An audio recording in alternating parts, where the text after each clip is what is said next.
Does your hair feel like it's dry and constantly breaking off? Do you never know what products exactly to buy at the store? And does your hair feel like it's been stuck at the same length for years no matter what you do? Well then, have no fear, your digital big sis is here.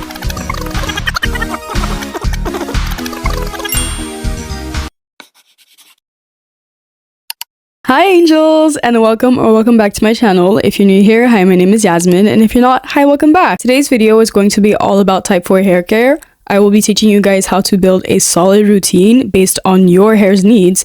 And before I even get into how to build a solid routine, I will give you guys the pillars of natural hair care so that you can find out exactly what your hair needs before moving on to routine. I will also be giving some advice on length retention, do's and don'ts when it comes to natural hair care. Also, if you needed any advice on products, that will be included in today's video as well. So I broke down this video into 4 lessons. If you've been meaning to build a better relationship with your hair, or you're watching this because you want to help someone else build a better relationship with your hair, this is definitely the video for you. Watch till the end or skip through the parts that actually interest you the most. And without further ado, let's get into lesson 1. One thing I always say when people come to me for natural hair care advice is that your curl pattern is the least of your worries. What you do need to know, however, is your hair ID, which means your hair's porosity, thickness, and density.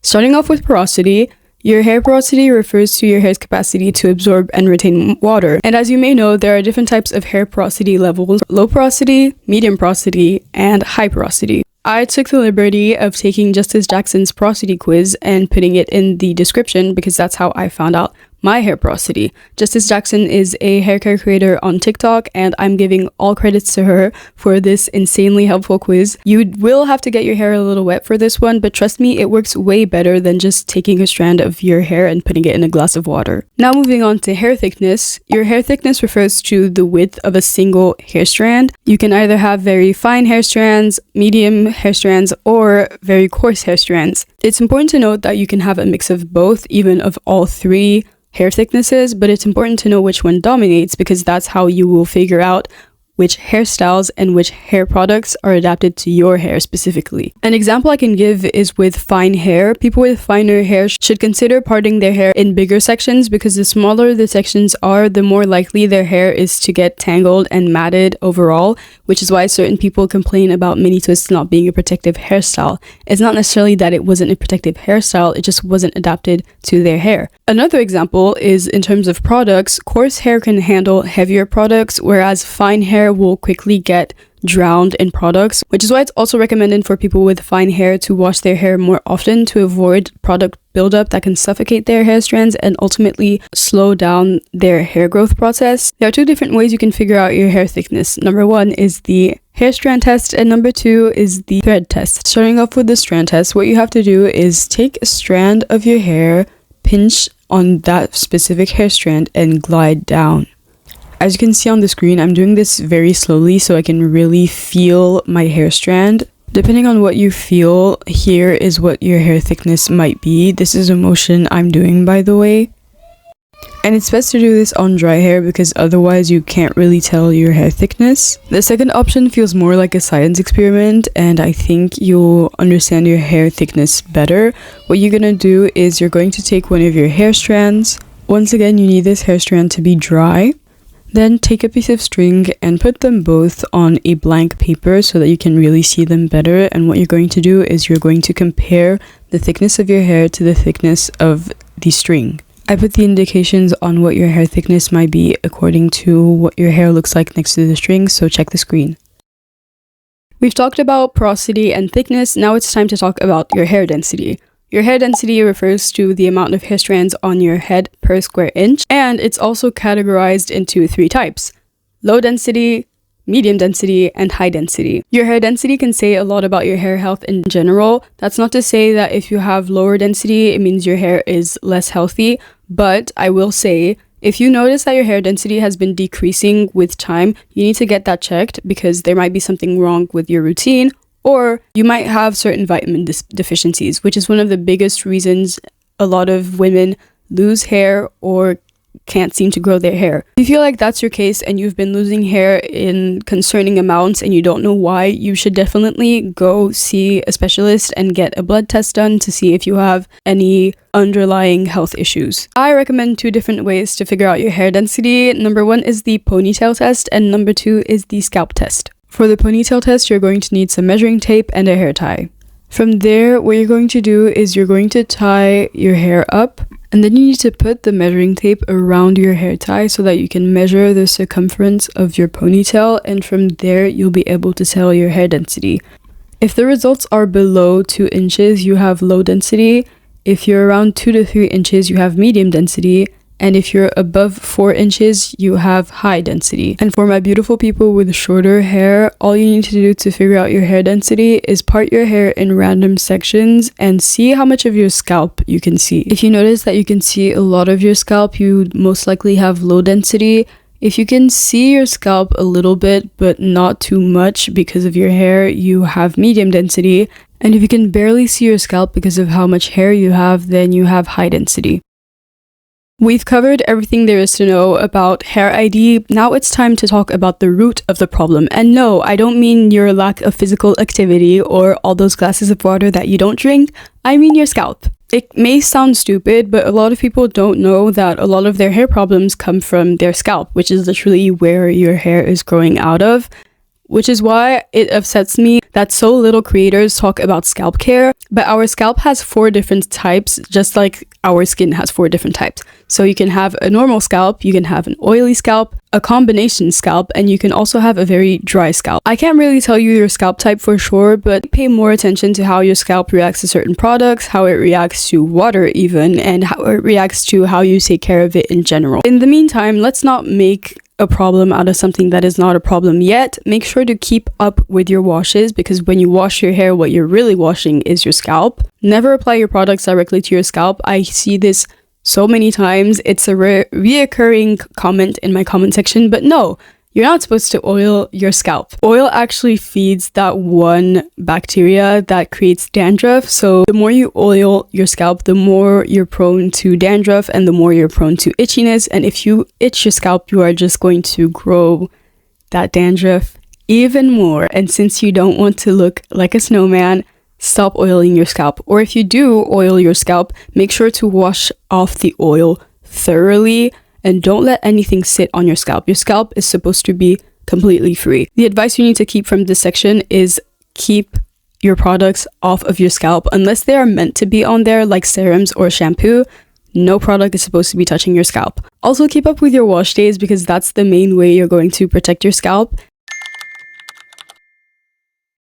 Now that you know your hair ID and your scalp ID, it's time to look into building a routine that works for you. And by you, I mean your hair and your lifestyle. 4 main pillars of a good natural hair care routine include washing your hair, moisturizing your hair, styling your hair, and protecting your hair. You can choose the frequency at which you do the first 3, but the last one is daily, and that is non-negotiable. You cannot go every day without protecting your hair and just protecting it from time to time. I'm sorry, that's just not how it works. I have a beginner routine that includes the 4 pillars, and I will put it right here. However, I will say that that routine is adapted to my lifestyle and my hair, so I understand that it won't work for some. However, when it comes to wash days, I will advise you to not go longer than 3 weeks without washing your hair. I definitely have already said that in the video, but that's just how important it is to keep up with your wash days and make them as frequent as possible. My wash day routine is pretty simple, so I will be showing you that in a minute. I'm now going to be showing you my step-by-step wash day routine. Here's the length of my hair in case anyone was wondering.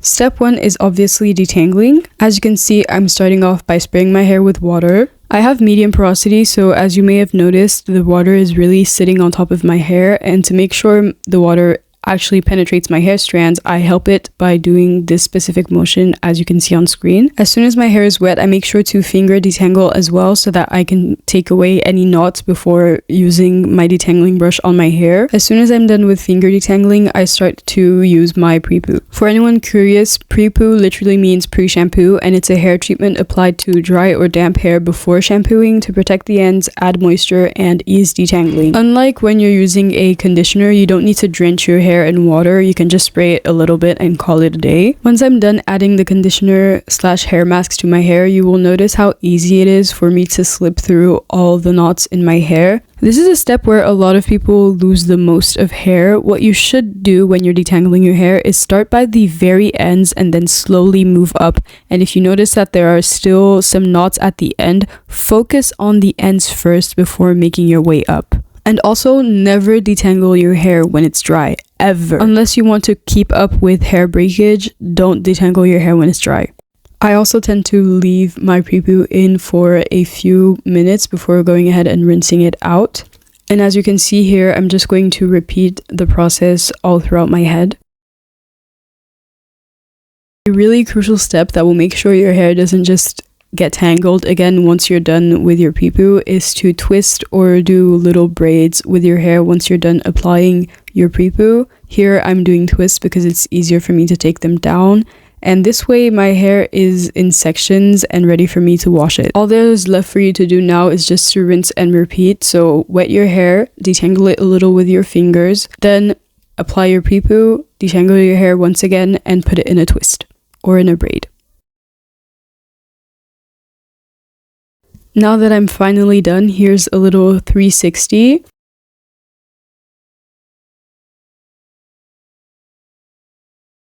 Here, as you can see, I'm just going to cover it up and let the product sit in my hair for a while. Not longer than 50 minutes though. Now it's time for step 3. Here are all the products I'm going to be using today. First off, I start by fully saturating my hair with water. You need to make sure your hair is fully saturated before you even think of shampoo. Here's what my fully saturated hair looks like. And once I'm done with that, I go ahead and grab my shampoo and go in for my first wash. Here I'm just applying the shampoo, but the real washing comes in when I bring out my brush, as you can see in my hand. This is a really nice scrub for shampoo because it prevents me from using my nails to scratch my scalp and actually end up hurting myself because I do have long nails. It also kind of doubles as a massage comb. I make sure to thoroughly scrub my scalp because really when you're washing your hair, the main focus should be your scalp, even though there will be soap running down your hair. I'm not saying neglect your hair, I'm saying focus more on your scalp. Now it's time to rinse and repeat. I actually shampoo my hair 3 times because you will notice that the more I wash my hair, the more foam and soap you will see forming. I can confidently say that shampooing my hair 3 times has really been my sweet spot. I used to have a really itchy scalp, but it went away completely when I started shampooing my hair 3 times. And you can double check if you want, but there is way more soap forming right now because I have washed my hair more than once. And that's because the first few washes, your hair is most likely saturated with products, whether that's oils, hair greases, whatever. So the first wash doesn't really get anything out, but the second or third will really do the job.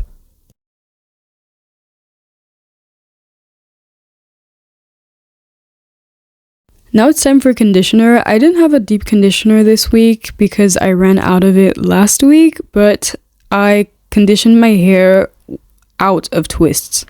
Because when you're conditioning your hair, you're not really focusing on your scalp anymore. You're more so focusing on your hair strands, especially the ends, to keep them moisturized. With this step, your job is to give back everything you took away from your hair strands with the shampoo. Do not skip this step because this is how you're going to prevent dryness. That being said, that was my full wash day routine. This is what my hair looks like now that it is clean.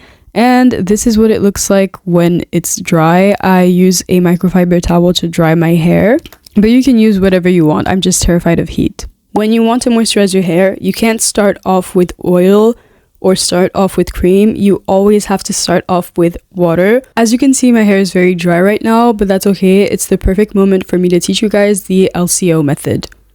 If you've heard about length retention, you've definitely learned about locking in moisture, and if you haven't, the LCO method basically stands for liquid cream oil, which is the order in which it's best to layer your different products so that you can properly moisturize your hair. So if you break it down once again, L stands for liquid, which is mostly water, or some people use tea sprays. C stands for cream, so leave-in creams, or if you sometimes use a conditioner, to moisturize your hair, you can use that as well.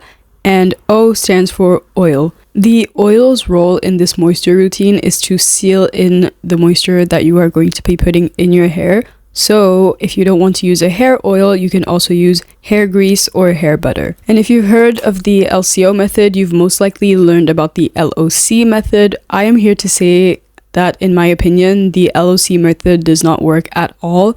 I do not understand the point of putting the sealant before your leave-in creams. I just feel like it's not very nourishing to the hair. And I know people will say that it's based on your hair's porosity, but really, I don't think we should go LOC for high porosity and LCO for low porosity. I think if you have low porosity hair, instead of using cold water, you should use warm water to wet your hair before you apply your leave-in creams and your sealant. Whereas if you have high porosity, it's best if you stray away from warm or even hot water when wetting your hair and go for cooler water to really open up your cuticles. But still, for both, use the same order: liquid, cream, and then oil, and it should do the trick every single time. It's crucial that you do this step right after you're done with wash day, but it doesn't just stop at wash day. Wash day is not the only day that you moisturize your hair.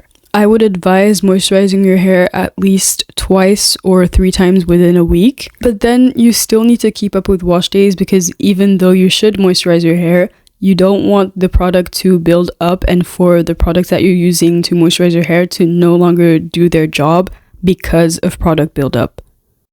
And that brings me to my second point when it comes to moisturizing your hair, is you need to know the difference between hydrating your hair and moisturizing your hair.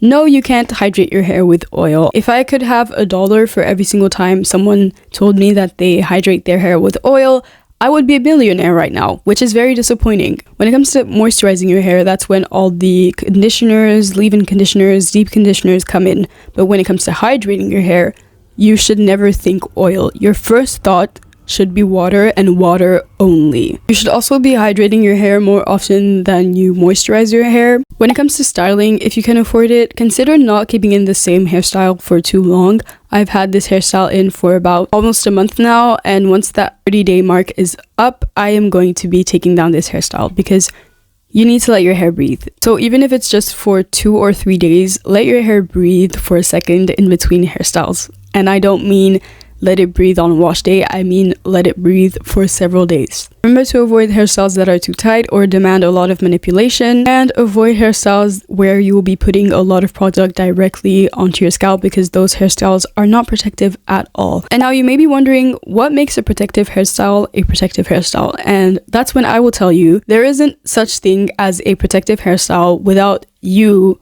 making it a protective hairstyle, which is why box braids can be a protective hairstyle the same way a wash and go can be a protective hairstyle, or a braid out can be a protective hairstyle. We need to break down this myth of hair gel. You don't only have to be rocking mini twists and mini braids to consider your hairstyle a protective hairstyle. What makes your hairstyle protective, regardless of what you do, is keeping up with your wash days, keeping up with moisturizing your hair and hydrating your hair. And I know some of you will say, but I don't want to wash my hair when it's in a protective hairstyle. I don't want it to frizz. I don't want to ruin the hairstyle. I'm sorry, babe. Do you want this or not? Like, do you actually want this or not? If you actually want to take care of your hair and promote hair growth, you need to wash your hair regardless of whether it's in a protective hairstyle. Now, as I mentioned as soon as we started lesson 2, protecting your hair every single day is a non-negotiable. And also, keep your hands out of your hair, which means no snagging at fairy knots, no constant pulling on your curls, no constant length checks, and stop using your hair as an anti-stress toy. I made a product list for every single step that I gave when it came to the routines. Disclaimer, this product list will not be a list of specific brands you should shop for. It will just be a list of things you need to have in your hair care routine and what might be missing. If you want specific recommendations, I will put screenshots of different creators with different hair thicknesses so that you can check out what they use for their hair. Before I even start giving product names, my biggest advice will be not to limit yourself to only Black-owned products. Pay attention to ingredients, not who owns what. You can screenshot this list and use it for later, but make sure to pay attention to what is optional on the list. It's time to move on to lesson 3. Let's talk about length retention. Length retention is your hair's ability to keep the growth it produces by preventing breakage, split ends, and excessive shedding. If you didn't know by now, length retention is a routine. It is a fact that everyone's hair grows regardless of curl types, and it's ridiculous that we've been fed this myth of type 4 hair never growing for so long. If your hair is breaking off at the same rate that it's growing, which is the case for a lot of people with type 4 hair because they have not learned how to take care of their hair, of course you're never going to see your hair get longer. Retaining length is all about preventing hair breakage in the first place. Now that you know your hair ID, your scalp type, and what products exactly you need in your routine, you already have the means to start retaining length.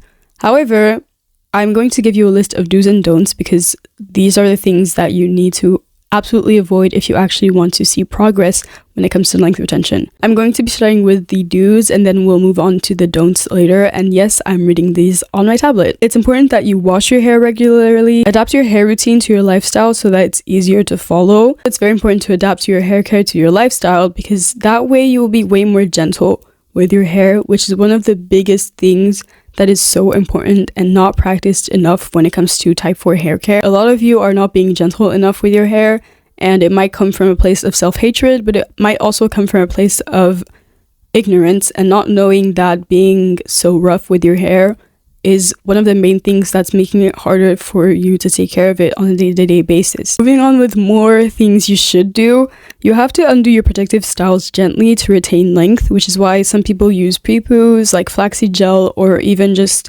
conditioners to take down their hairstyle. Any product that will give you slip is good for taking down your hair because when you get that product built up and there's like a ball of lint in your hair, don't try to take a rat tail comb and then just brush it out because you're going to be breaking off so much of your hair and you won't even realize it. Leave your hands out of your hair, do low manipulation hairstyles, and most importantly, follow creators with your hair type. Moving on to don'ts because they are as important as the do's. Don't neglect your hair when it's a protective style. I've already explained why. Do not apply products directly to your scalp. Don't wear hairstyles that are too tight and don't wear hairstyles that are too heavy. Now for lesson 4, it's time to learn the coily girl mindset because without learning lesson 4, everything I just taught you in the beginning is absolutely useless. There are very few people who are lucky enough to be taught how to love their hair from a young age, and if you grow up black in the suburbs, you're sometimes the target of bullying and the first thing they come for is your hair. Not to mention, years of colonial heritage has made it very difficult for a lot of black people, especially black women, to have a good relationship with their hair. Now, I've never been a fan of policing black women's hair, but I do want to be part of the change.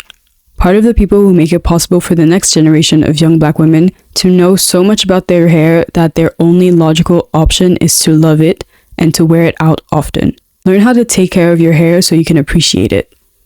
You owe it to yourself and to your community because contrary to popular belief, openly hating your hair does not just affect you. It affects your community and it does so much more harm to the younger generations than you think. Yes, hair care takes time to learn. No, you won't get everything right as soon as you start. Yes, it can be tedious, but you are worth the time and effort. Your hair is worth the time and effort. Don't give up on your hair and don't give up on yourself. And when it comes to the whole conversation around the natural hair community's obsession with length, I will say that I love the look of long type 4 hair. It is so beautiful and there's nothing wrong about wanting long hair.